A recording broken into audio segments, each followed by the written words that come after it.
Au cours des discussions des 2 derniers jours, un thème récurrent a été la nature d'une transition. Il semble que le meilleur que l'esprit ait pu développer ait échoué, et qu'il y ait besoin de quelque chose de plus grand. Cependant, lorsque l'esprit échoue et que quelque chose de plus grand n'est pas encore disponible, il y a un passage entre les deux, où ni le pouvoir de l'intellect ni la nouvelle conscience en développement ne peuvent aider. Dans la tradition indienne, on l'appelle le sandhi conjoint, entre 2 yugas, 2 âges, 2 cycles de développement. Sri Aurobindo, dans une passage prophétique de Savitri, décrit cette transition comme une image qui se dévoile, montrant ce qui est à venir. Cette image dépeint une destruction massive du passé, comme si des mondes s'effondraient, mais cela ne signifie pas que le monde a été détruit. C'est plutôt l'effondrement d'une phase civilisationnelle entière, et pas seulement d'un petit cycle d'un cycle gigantesque. En même temps, quelque chose d'autre émerge, avec l'arrivée de pionniers flamboyants, devançant une multitude divine, préparant le terrain pour une nouvelle ère. Il y a donc une période de transition, un effort, une lutte, des étapes à franchir. Ces pionniers portent en eux des attributs divins et apportent la magie et la joie avec eux. Leur présence a un impact profond et se fait sentir jusque dans les abysses du temps. Ils sont les prêtres de la sagesse, de la douceur, de la puissance et de la béatitude, ouvrant la voie vers l'immortalité. Le texte aborde la nature d'une transition sans précédent à laquelle la Terre est confrontée, avec l'émergence de pouvoirs extraordinaires qui ont la capacité de détruire tout si elles sont utilisées par de petits égos. Cette transition est dangereuse et mêle des éléments déclinants et émergents. Il est important de reconnaître ce à quoi il faut s'accrocher et ce qu'il faut abandonner. Sri Aurobindo met en garde contre le fait de s'accrocher aux choses du passé qui ont épuisé leur but et de retarder leur effondrement, et de craindre ou ne pas reconnaître les développements positifs qui représentent l'avenir. Un exemple est donné avec l'utilisation d'Internet, qui permet une connexion globale, mais peut aussi être exploité pour manipuler les individus. De plus, les entreprises qui contrôlent l'information en ligne sont basées sur des modèles économiques insoutenables. Il est souligné que ces entreprises peuvent profiler les individus et influencer leurs pensées et comportements de manière subtile et inconsciente. Le texte se termine en mentionnant un exemple de commercialisation ciblée en se basant sur les habitudes d'achat d'une adolescente pour prédire sa grossesse. Cela souligne l'étendue des capacités prédictives de l'intelligence artificielle, qui pourrait surprendre les utilisateurs s'ils en avaient conscience. Dans ce texte, l'auteur explique que les grandes entreprises de technologie, telles que Facebook et Google, utilisent nos informations personnelles pour nous manipuler. Il souligne comment ces entreprises nous surveillent à chaque instant, analysent notre comportement et créent des profils détaillés qui sont utilisés pour influencer nos pensées, nos comportements et nos habitudes d'achat. L'auteur met également en garde contre l'influence négative des médias, en particulier la musique et le cinéma, qui deviennent de plus en plus grossiers, sombres et pervertis. Il explique comment cette exposition constante à des contenus de basse qualité peut altérer notre sensibilité et notre jugement, et conduire à des comportements déviants. L'auteur souligne l'importance de prendre conscience de ces problématiques et de lutter contre le contrôle centralisé exercé par ces entreprises technologiques. La concentration des enfants est un problème de nos jours. Ils passent des heures à écouter de la musique avec des écouteurs, ce qui affecte leurs nerfs et leur marche. La musique moderne contient des suggestions subtiles et des paroles qui peuvent les mettre en état d'hypnose légère. Les parents ne se rendent souvent pas compte de l'influence négative de la musique sur leurs enfants, car ils considèrent cela comme une mode. Les jeunes sont également exposés à des icônes de la culture pop qui véhiculent des idées étranges, comme adorer le diable ou adopter des modes de vie pervers. Cette programmation massive a pour effet de couper les enfants de leur profonde sensibilité et de durcir leur personnalité. Il est important de comprendre cela, car cela peut causer des dommages dont il est difficile de se défaire.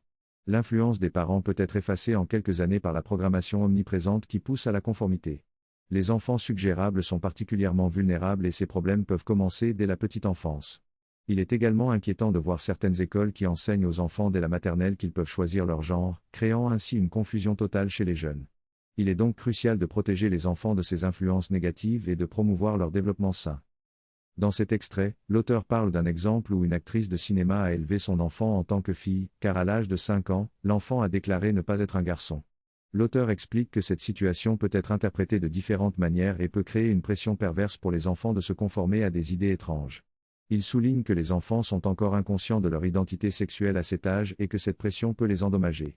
Pour contrer ces dommages, il encourage les parents et les grands-parents à créer des valeurs et une culture à la maison, tout en permettant aux enfants d'avoir la liberté et l'indépendance de faire leurs propres choix et de reconnaître les valeurs qui leur sont propres.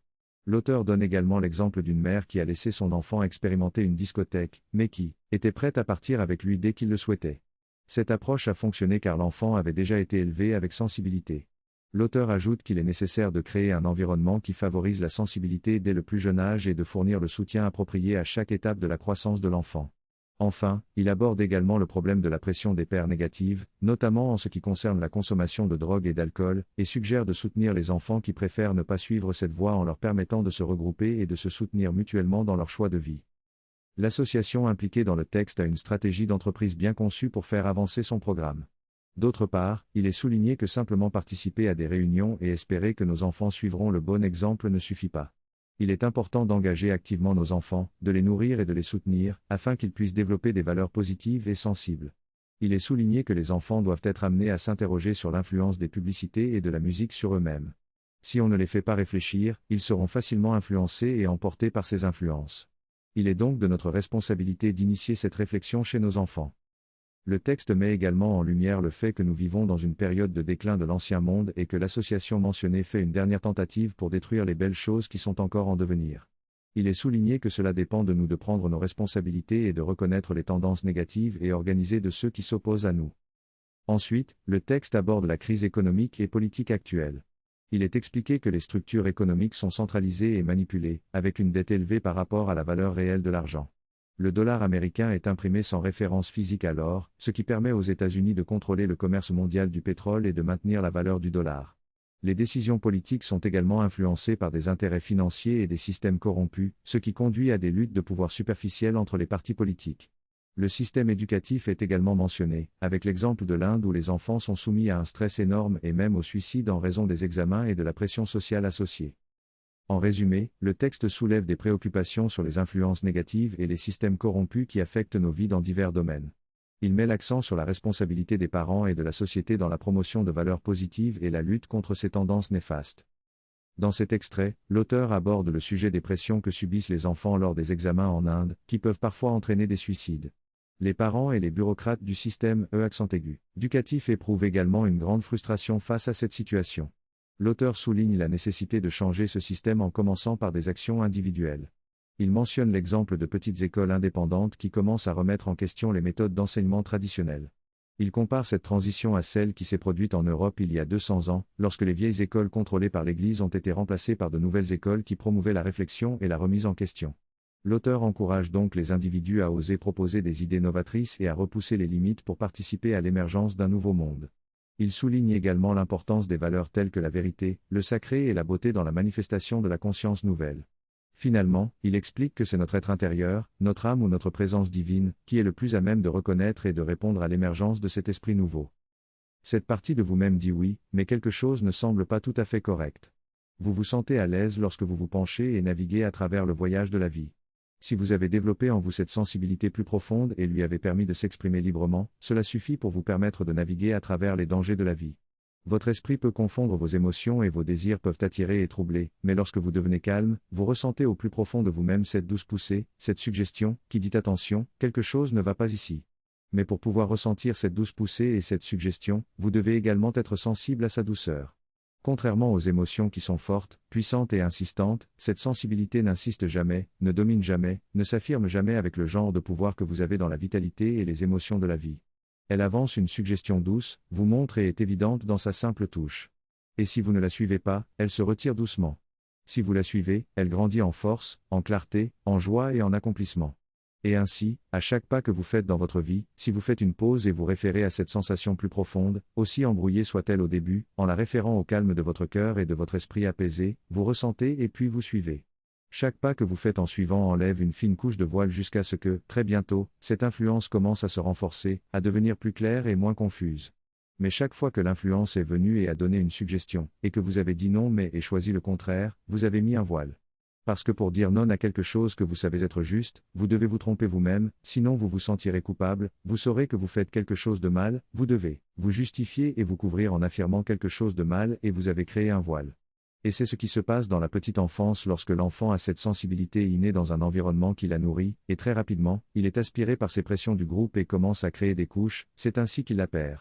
Mais vous devez non seulement le rendre conscient en vous-même, mais aussi rendre l'enfant conscient de cela.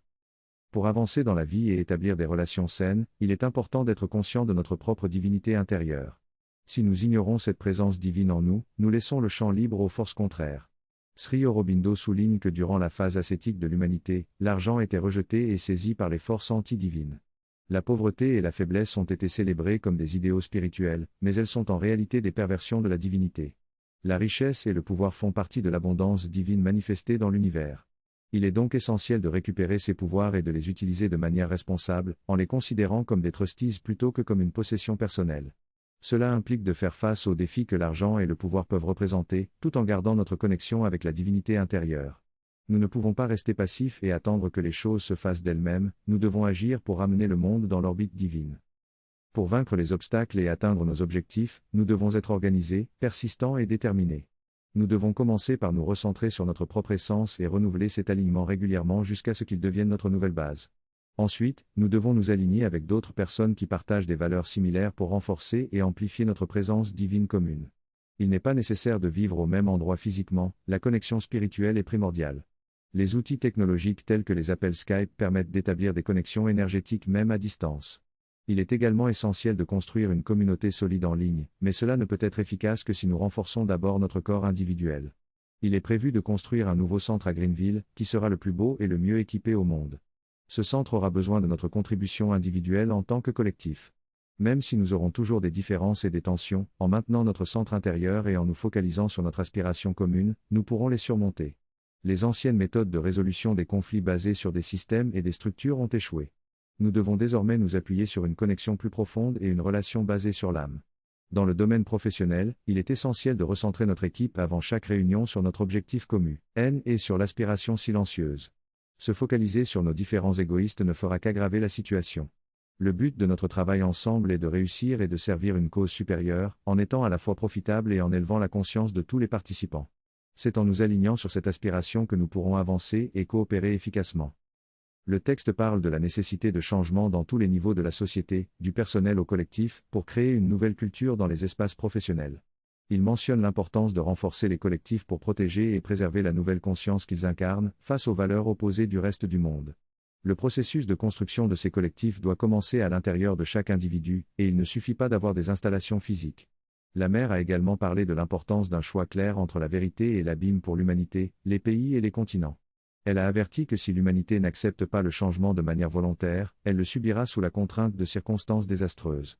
Le texte souligne également le besoin d'un changement graduel plutôt qu'une rupture brutale, et la nécessité de commencer dès maintenant pour éviter une possible nuit sombre de la civilisation. Il fait également allusion à l'urgence de prendre des mesures concernant la crise environnementale, car il faudra plusieurs décennies pour reconstruire ce qui a été détruit. Enfin, il attire l'attention sur l'existence d'intérêts qui cherchent à détourner l'attention des véritables problèmes en mettant l'accent sur des questions moins importantes comme le réchauffement climatique. Pour rétablir l'équilibre sur Terre, il est important de comprendre comment le dioxyde de carbone et d'autres substances nuisibles affectent notre environnement. Le dioxyde de carbone peut être absorbé par les océans, ce qui permet de réduire sa concentration dans l'atmosphère. Cependant, d'autres substances toxiques, telles que le mercure, le cadmium et le plomb, ont des effets néfastes sur la santé humaine et peuvent causer des problèmes neurologiques. Par exemple, l'introduction du plomb dans l'essence a entraîné une diminution du quotient intellectuel chez les personnes exposées. Il est donc important de comprendre les véritables causes des problèmes de santé, car les industries peuvent détourner l'attention du véritable problème en mettant l'accent sur des questions telles que le réchauffement climatique et le dioxyde de carbone. Pour résoudre ces problèmes, il est essentiel que chacun d'entre nous prenne conscience de l'importance de préserver l'environnement et de changer nos comportements de manière collective et coordonnée. Cela nécessite un engagement individuel à agir en faveur de la préservation de la planète. Dans le domaine du monde des affaires, il peut y avoir un décalage entre la vitalité des leaders et la spiritualité des autres employés. Pour combler cette lacune, il est nécessaire de trouver un équilibre entre la vitalité et la spiritualité, en utilisant l'énergie et la motivation pour concrétiser des objectifs tout en maintenant une conscience et une compréhension spirituelle. Cela peut être réalisé grâce à une prise de conscience individuelle et collective et à une volonté de travailler ensemble pour créer un changement positif. La clé pour une vitalité raffinée et entraînée est d'être guidé par un esprit supérieur ou une inspiration spirituelle. Lorsque la vitalité est bien entraînée, elle devient un excellent serviteur et un moyen efficace de manifestation dans la matière. Cependant, une vitalité non entraînée peut occasionnellement causer des distorsions. Le défi réside dans la purification, l'organisation et la formation de la vitalité, qui est nécessaire pour chacun d'entre nous. Certains commencent avec une vitalité forte mais doivent la régénérer et l'organiser, tandis que d'autres commencent avec une vitalité relativement faible mais peuvent la développer grâce à des influences constantes de caractère sattvique. Parfois, une vitalité individuelle faible peut être compensée par une vitalité collective. Pour devenir un instrument efficace pour l'esprit, il est nécessaire de développer à la fois la puissance de l'intellect et de la vitalité, ainsi qu'une base physique solide. Quel que soit notre point de départ, l'esprit a le pouvoir de transformer notre vitalité et de reconstituer notre santé physique. Il a été observé que l'absence de communauté et de modèles de référence appropriés peut être préjudiciable pour les jeunes qui sont influencés par les médias et l'Internet. Il est donc essentiel de mettre l'accent sur la valorisation des relations réelles et des modèles de rôle positifs au sein de la famille, de la foi et de la communauté. Les jeunes commencent à rechercher des groupes de soutien et de partage d'idées similaires, car ils en ont assez de la manipulation et de l'intrusion dans leur vie privée. Il est essentiel de restaurer les liens communautaires et les modèles de référence solides pour renforcer nos enfants et leur offrir une base solide dans leur vie future. Le système bancaire nous a mis dans une situation où nous sommes dépendants des prêts et où les deux parents doivent travailler dur pour à peine soutenir un enfant. Cela a divisé la famille et l'enfant rentre chez lui dans une maison vide. La culture provient maintenant de la télévision et de la pression des pairs, alors qu'avant, la famille chaleureuse était le point central de la communauté locale. Aujourd'hui, les gens sont trop fatigués pour interagir avec les autres et se retrouvent avec des contacts sociaux superficiels. Cette fragmentation de la société et cette illusion de liberté nous rendent esclaves. Dans les années 60 et 70, le mouvement féministe a permis aux femmes d'accéder à l'éducation et à l'égalité des chances, mais cela a également dévalorisé le rôle des mères au foyer. Heureusement, cette mentalité commence à changer et de plus en plus de femmes professionnelles considèrent la possibilité de rester à la maison sans être jugées. Cependant, ces changements sont trop lents par rapport à l'époque actuelle. De plus, les modèles de rôle projetés par les médias, comme les stars de cinéma, ont une influence perverse sur les enfants, tandis que leur vie réelle est souvent désordonnée. En conséquence, les valeurs des enfants sont déformées. Une solution possible serait d'aider et de soutenir les jeunes, qui sont notre espoir, comme les élèves de Parkland qui ont réussi à mobiliser le pays en faveur du changement. Il est également important de retenir les talents dans notre pays au lieu de les laisser repartir dans leur pays d'origine une fois leur formation terminée. En conclusion, nous devons reconnaître les centres de lumière et les valeurs qui doivent être nourries et renforcées, tout en abandonnant ce qui entrave notre évolution. Si nous permettons à notre âme d'obéir à la présence divine qui peut guider notre vie, cela ouvrira les portes de notre esprit à la beauté et nous permettra de vaincre le monde résistant. Ce passage parle de l'émergence de la présence divine en nous et de la transformation que cela entraîne dans le monde. Il évoque également les prédictions dans différentes traditions religieuses sur une transition majeure à venir. Les mystiques ont essayé de décrire symboliquement cette transition, qui marque la fin d'une ère de raison et le début d'une nouvelle ère spirituelle. Le texte souligne l'importance de nos choix et de nos efforts dans ces temps de changement, où même un petit effort peut avoir un grand impact. Il invite à méditer sur cette idée avant de se disperser pour le déjeuner.